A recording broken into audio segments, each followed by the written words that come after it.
Welcome to today's webinar, which is part of a programme of enhanced support around net zero for the social enterprise sector in Wales, delivered as part of the Social Business Wales programme funded by the Welsh Government. And today's session is around financing net zero. And it'll be delivered by myself, Mike Brain, and I am the Net Zero Programme Manager for Social Business Wales, which is being delivered by Development Trust Association Wales. Today, we'll look at understanding options around financing energy sustainability and all of the different, or some of the different mechanisms that are in place and things that you can consider. We'll also look at making sure that you're prepared for financing and aware of sort of what's involved. It's not just a question of writing a check or seeing how much is in the budget, sadly. So it's basically, we'll look at trying to make sure you've got a grounding for knowing what to anticipate when it comes to looking at funding and financing net zero, and also looking at prioritizing your action plan based on any budget availability that you either have or don't have, and making sure that you're setting realistic expectations for how quickly you're going to be able to go through your net zero journey and start implementing things based on the likely costs of doing so. We'll also make sure that there's a centre check in place as well. For many organisations, this isn't an area of sort of common expertise. It's why the likes of ourselves are around to provide support and to provide help. So it's obviously worthwhile just looking and making sure that what we're putting in place and the approach that's being taken is reasonable. And then also looking more widely than just financing, what other resources are required? What can you expect to have to commit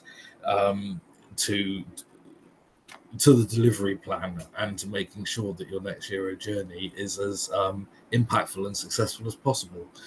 And finally, we will take a look at some of the current external financing options that are out there. In terms of understanding the options, there's a number of things that we'll look at, and the first of which will be saving money and reinvesting, or invest to save, and basically the approach that I would strongly recommend organisations consider adopting. We'll then look through investing in revenue generation schemes as well. So looking to see how you can potentially look to make money out of your sustainable energy net zero activity and actions, or at least have it something in your mind to be aware of. The least favourite topic of all, and we'll spend very little time on it, is loans, because everybody's far more interested in grants. And again, we'll focus on not just grants and what grants are out there, but also how you need to be best prepared to maximise your opportunity of securing grant funding as and when it becomes available. I'll have a very brief look at incentives and looking at sort of suppliers and things like rent-a-roof and other options where there are specific measures you want to install, but you don't have the capital in place to be able to go ahead and proceed with it. And also looking at mechanisms for actually encouraging local suppliers, local organisations to actually give you the best deal possible. And we will also take a look at billing and brokerage as well, and look at some of the key or important facets around billing to ensure that you're have as competitive a supply as possible, but also understanding the bills and how they're operating and how they're functioning. So in terms of looking at saving money and reinvesting, the first action from my perspective is to secure an energy survey. There are a number of services currently available, both through EGIN or through WCVA, where energy surveys are free or grants available to cover the cost, and they are being provided by independent experts who will identify and prioritise recommendations, but importantly giving you an idea of the costs and the payback for all of the recommendations that are being made. They'll often be broken down into no cost, low cost, and then capital cost measures. And as I say, with return on investment periods as well, based on approximate or estimated costs for implementing any recommended measure. The benefit of having an independent survey is that you'll be able to obviously challenge and get ideas and for opportunities from an independent expert who will then take time to understand what your own priorities, motivations, and aspirations are, if you like, around this. And they should be able to tailor that survey according to your needs, which then means that you've got a lot of confidence that your delivery plan is coherent and realistic in terms of deliverability, if you like. No cost and low cost measures, I say often, almost always, make an enormous difference. And it is a sound strategic approach to take as a first step to implementing your delivery plan. It sounds obvious, but it's really possible for savings in the order of 15 to 25% to be achieved from no and low cost measures. And low cost measures are basically costs for things like replacing lighting or loft insulation or some time controls or some thermostatic radiator valves. Low costs, so in the hundreds, potentially, not really in the thousands of pounds in terms of investment. And as I say, the savings that you can look to achieve can be well, how long's a piece of string, but certainly 15 to 25% is possible, and that can be achieved within year one. And the reason why we also suggest the no cost and low cost approach is because, from a strategic position, what we're seeking to do is to reduce your demand for energy as much as possible. So demand reduction is the key here. The reason for that is obviously it saves money, it reduces emissions, but when you come on to more costly measures further down the line in terms of renewable energy systems, solar panels and such like, if you've got as low an energy demand as is possible, then the size of the system you're going to be installing will be as small as possible, meaning it is as inexpensive as is possible for it to be. If you look at covering the your demand as it currently is ahead of actually employing any measures of no cost and low cost variety, what you'll find is the system that you'll have is far larger than it needs to be. You'll be spending an awful lot more on it. And there's far better ways of actually going about actually implementing the approach. So that's the rationale behind the no cost and the low cost measures. Obviously, prioritize the rapid return on investments, lighting controls, heating controls, all of those sorts of things would be what I'd be focusing on in the first instance. If you've got things like compressed air, then making sure there's no leaks in the system. Leaks are exorbitantly expensive if you've got compressed air systems. If you've got server rooms, try to make sure that they're in a relatively cool area or cool place that's reasonably well insulated, so that you're not fighting with the heating and cooling simultaneously. Same with air conditioning and things like that. Make sure that you're cooling, but not cooling too low. And in autumn and spring, ensuring that your heating and cooling is not on simultaneously as well. All of these things will make an enormous difference. And my plea to every organisation I see is for them to consider forecasting their budgets, do their budget forecasting in line with supply contract terms.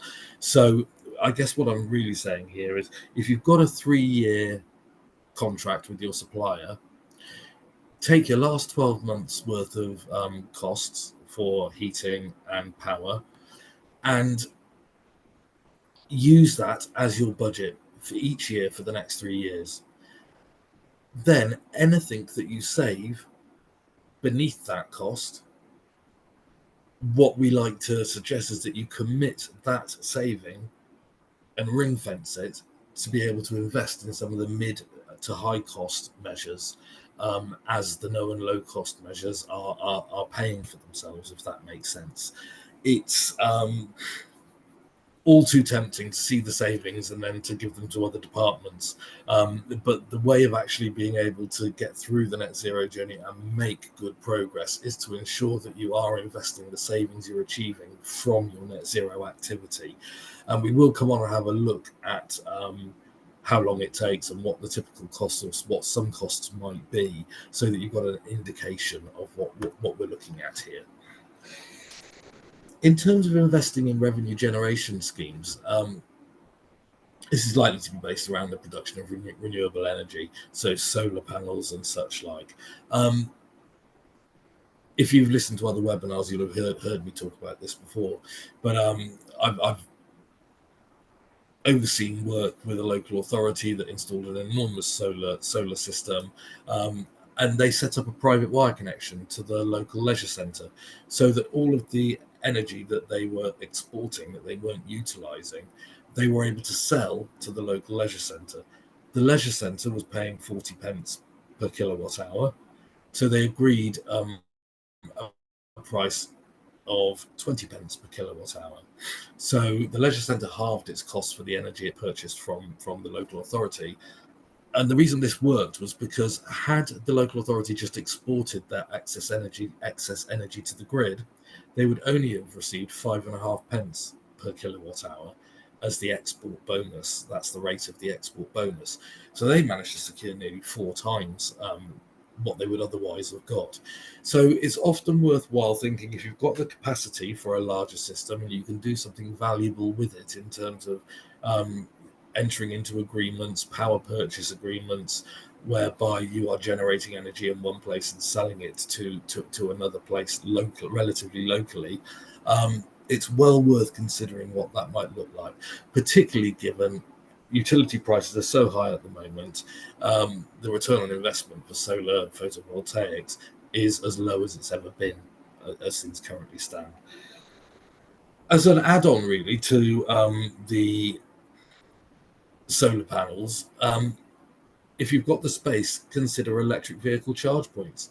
If you can power your electric vehicle charging units from renewable energy that you've generated on site, you're able to then sell that to customers, to anybody who's actually looking to use it, and obviously potentially power your own vehicles, your own fleet, if you convert them across to electricity, thus saving all of your ongoing, or a lot of your ongoing fuel costs. So there are a number of different options, particularly around renewable energy, that for being able to actually generate revenue. It may feel a bit ambitious in the first instance, when actually what you're seeking to do is trying to reduce your costs, but it's always worth just considering what the opportunities might be. You could also look at community-owned options.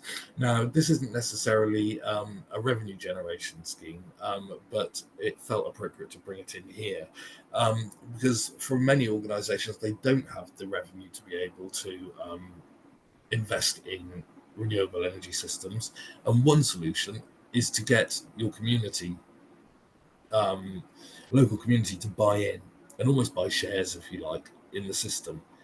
And based on the savings that you make, they get a dividend each year. It can be low level, low risk, depending on how many people would like to invest and how much energy you're looking to generate. But essentially, they support you in purchasing the system, and then they receive a dividend of the money that you save as a result of not having to pay so much on your energy bills.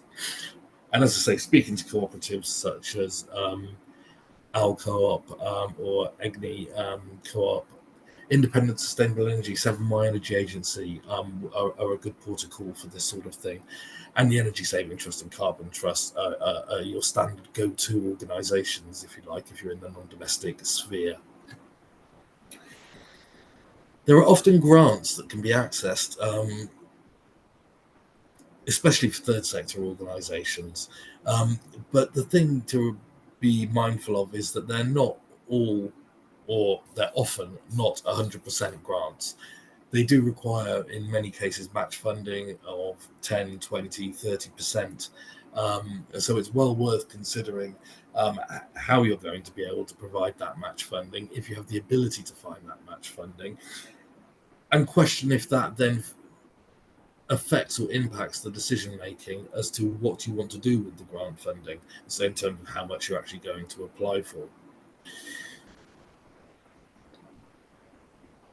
When you're applying for external grant funding, increasingly now, and almost always, you'll be required to have a robust strategy in terms of a net zero strategy, and a delivery plan illustrating exactly how you're going to set about reducing your consumption, your emissions, in terms of actually working your way to achieving net zero. So it isn't just a question of writing a funding application asking for money, because you will be expected to show how you're going to go about doing this, that your organisation has adopted a net zero strategy, that everybody in the organisation is on board. You'll need to be able to show how much energy you're currently consuming, and also the cost savings that you can achieve from the different measures. So this is another reason why we need to get an energy survey undertaken of the building as a priority sort of action, because that can give you an awful lot of information. As we covered in the action planning webinar, there are resources available through Social Business Wales, such as emission calculators, energy diaries that can be made available to you at no cost, to enable you to actually start monitoring and targeting and tracking and understanding your energy flows and where all of your energy is being used. These are the sorts of things that funders will expect, or if they see that you have it, you are putting yourself to the front of the queue in many instances, in many cases, in terms of ticking all of the boxes and demonstrating that you've really considered the approach that you're going to take. It's also well worth thinking about how you're going to get the work done, who's going to do the work, have you got costs already sort of identified for undertaking the work. And what's really important is to make sure that you can complete your project within any specified deadlines, for fear of clawback of funding. And the worst case scenario is that contractors are going to expect to be paid. Grant funders are saying you've missed the deadline and they're not going to cover all of the costs. So it's really important that there's effective project management taking place, and that you can illustrate that along with all of your risks, when the risks that you foresee being in place, and how you're going to mitigate them. So whilst I'm sure you're all hoping I was going to talk about all of these different grants and there's all this money out there for you to take, what I thought was actually probably more important at the moment is making sure that you're geared up and set up for being able to give yourself the best chance of securing funding. We will look at a few grants that are around.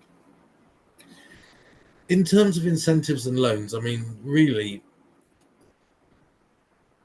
the main sort of incentive, if you like, is looking at rent-a-roof options. If you don't want to go down the route of looking at energy co-ops and getting community investment because you can't necessarily afford the upfront capital in a roof-mounted solar PV system, there are organisations that will provide it for you for free. You will often get the benefit of some of the energy that is generated, but then they will have control over the vast majority of that energy. So what you're doing is you're essentially loaning them your roof, and they're putting solar panels on, and you get some of the energy benefit that comes back from that. So it's something to consider if solar is the way you want to go, but you don't have the capital necessary to be able to actually implement it straight away. But there are other options as well. I much prefer sort of organisations to reap the benefit of things like solar systems when they're being installed, which is why I would consider looking at what loans, low interest, ideally interest-free loans, are out there as a potentially viable option. And the reason that I say that is not encouraging anybody to get into debt, but it's actually targeted. Net zero loans are often designed so that the repayments you make cost less than the savings you achieve on a month-by-month basis. So you're still actually saving money, even though you've had to borrow the capital to actually install measures. Because of the impact of the measures, they're reducing your energy costs, and that difference is what's used to repay the loan in the first instance. So loans aren't necessarily always a bad thing, and they can, for many, be an attractive option. I wanted to look at brokerage because there's just some really important, simple things that I wanted to just highlight. The first being, are you in or out of contract? If you don't know, contact your supplier and ask them. And do it today. The reason for that is, what could it mean if you're out of contract? Well, it could mean you're paying double or even treble the unit rate that you would be paying were you in contract. The cost of energy for out of contract organisations is absolutely terrifying. It's huge. Very often I see organisations that are just completely unaware that they'd fallen out of contract. And as a result, I've seen organisations paying over £1 for a unit of electricity, which is terrifying. Also, though, look at the tariff that you're on. So are you on a single rate tariff, so you pay one rate for no matter the time of day, or are you on a day and night tariff? The reason why I mention this is that if you're on a day-night tariff, you get your night electricity at a cheaper rate, but there is a premium put on your daytime electricity. So the only time that a day-night tariff is really viable or should work is where you're consuming intentionally over 20% of your total energy consumption between the hours of midnight and 7 in the morning. If you're not, or if you know you shouldn't be, then you really should be on a single rate tariff, because it will work out better for you. Also, check your VAT status. Most third sector organisations are levied at 5% VAT, but so often you see a 20% of VAT being charged. And many organisations say, well, we can reclaim the VAT anyway, so it doesn't really matter. But where it does matter is that if you are a 20% VAT payer, then it triggers an additional charge called the climate change levy.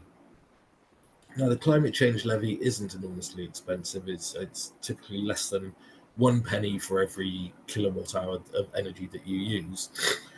But if you pay 20% VAT, you will get charged climate change levy on every unit of energy that you consume. I have been working with organisations that have had rebates of over £10,000 going back 5, 6, 7 years as a result of recognising their VAT status was incorrect and they were being charged climate change levy. So again, I urge you to take a look and try and find out what's happening and get redress. As I say, you will be entitled to a rebate from not just for this year, but going back for as long as you've been in contract with your supplier. And then obviously, have you gone to market? So have you got quotes? Research brokers. There are organisations, DTA offer a brokerage service, as do 7Y Energy Agency. If you want to look at brokers, I mean, I would obviously suggest looking at not-for-profit organisations who are reinvesting any money they make as a result of brokering back into providing services to people like yourselves. So make sure you do go to market and do it and start that process 6 months ahead of your contract ending. It does take a little while to coordinate, and also starting early gives you the best chance of understanding at what point you're going to get the most attractive and competitive tariff. Be aware of the recent volatility of the energy supply costs. We know they've all been going up and up and up.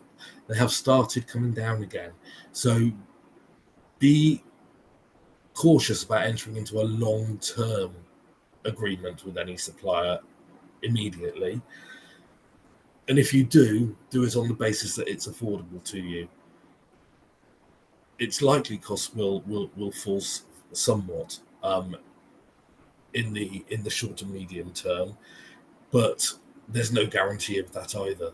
So it is again worth talking to organisations like the Energy Savings Trust, like the Carbon Trust, who are independent specialists who would be able to give you an indication of where the market's going. Even Money Saving Supermarket, I think, would be a good port of call for being able to actually sort of understand what the likely trends are in terms of future energy prices, but only commit yourself to things that to a contract that you can afford. In terms of being prepared, and I'm almost finished now, when you're looking at the costs and you're looking at financing your net zero plan, have you defined your priorities and your rationale? Are your priorities to save money, to reduce emissions, to increase social well-being, or is it a public relations exercise that you need to undertake from your customers and client expectations? It's really important because the priorities you have will influence the measures that you prioritize and that you ought to be addressing in the first instance. So there's more to be discussed around this, and talking to Social Business Wales or the Energy Saving Trust would really give you a lot of insight and benefit into ensuring that you're understanding what your motivations are, what your drivers are, why you're actually looking to do this. Because if it's money-based, then you need to look at everything with a very high return on investment. But if your emphasis is on emissions or to be a demonstrator for your local community, then you will be looking at some of the higher ticket items in terms of what you'd be looking to install in the first instance, because you're looking to be flagship. Have you defined your budget? And if so, on what basis? In my experience and what I've read and seen is that the likely return on investment is approximately 12 years to become net zero. That means in 12 years, everything that you've spent, you should have saved, should have seen returned to you in utility bill savings. The 50-30-20 figures in brackets is basically that to say that the first 50% of your emissions can probably be reduced within 3 to, well, I say up to around about 3 years. The next 30% of your emissions are likely to take between 5 to 7 years to return in terms of pay for themselves. The final 20% of your emissions are likely to take around 20 years. So all in all, you're looking at an average of about 12 years for a net zero delivery plan, if you like. And what will it really cost? I've said £55,000. Where that figure's come from is I've done work with the Ministry of Justice, I've done work with local authorities. So this isn't necessarily indicative for third sector organisations, and that's important to bear in mind. But what I found was, in terms of looking at the plan for an organisation with 80,000 staff and an organisation with 250 staff, the actual cost of looking to achieve net zero worked out per employee to be approximately the same. And it was in the order of £55,000 per employee to be able to achieve net zero. So that is literally on the back of an envelope. In terms of, I'm not telling you that that's what it's going to cost, but it's to give you guidance and to just give you some context that it's likely to cost more than you anticipate. And if you apply a rule of thumb of 50 or so £1,000 per employee you have, the totality of that is likely what you'll need to be spending over the term to achieve net zero. It's also important really important to think about the other resources that are required. So, are you going to require additional staff to project manage this activity? Are you going to have to pay for formal training? Are you going to need to pay for informal behavioural, positive behaviour training for your team and for your staff? There's management time that's going to be required in terms of reporting, stakeholder engagement, analysis of all of the data, agreeing the plans, and so on and so forth, as well as writing all the funding applications. So make sure you are prepared for the fact it is a commitment. And then sense checking. Is your plan achievable within your timescales? Seek support from peers and experts. Go and talk to organisations similar to yourselves that have already started, that have been doing this work, and let them tell you what their experience in reality actually was. And then also talk to experts as well, the likes of Severn Energy Agency, the Energy Saving Trust, Social Business Wales, Carbon Trust, and ask them to provide some input to your approach and your planning, so that they can actually make sure that you're not missing anything significant and substantial. I did promise that we'd look at some current funding that would be available, and the first two are via local authorities. The first being the shared prosperity funding, which I haven't had a great deal of interaction with myself, but seek out your local authority and ask them if they have any grants relating to the shared prosperity fund that you might be able to access. Similarly, if you're renting from your local authority, so the building is a public asset, there is a programme called the Asset Collaboration Wales programme, whereby local authorities can apply to Welsh Government for funding for net zero and asset protection for their buildings. And they can apply for funding, and that funding could be basically used to enhance your building. So it's well worth having a conversation with them. There's grants of up to £250,000 capital and £70,000 revenue, which could be used to help fund some of the other costs, hidden costs that you may not have thought about previously. WCVA and EGIN are both providing grants for surveys or free surveys, and then grants for measures. WCVA, I know it's limited availability. They have £25,000 grant available, which represents 80% of the total costs. So you're required to provide 20% match funding. The EGIN grant is £15,000, but that's 100% funded, as I understand it.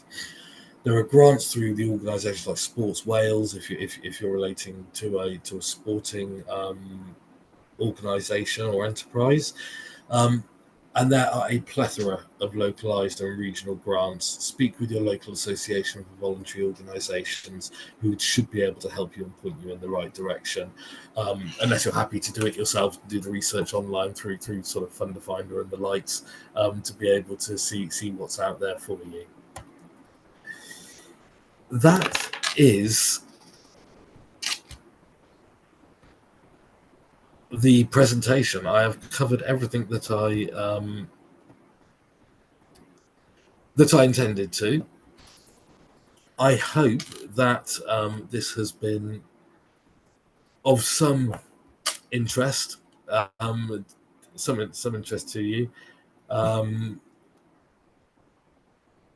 and that I've covered some of the points that you actually were hoping that I might. If you have any questions, now is the time to shout. I'll shut up for 30 seconds just in case anybody does want to ask anything.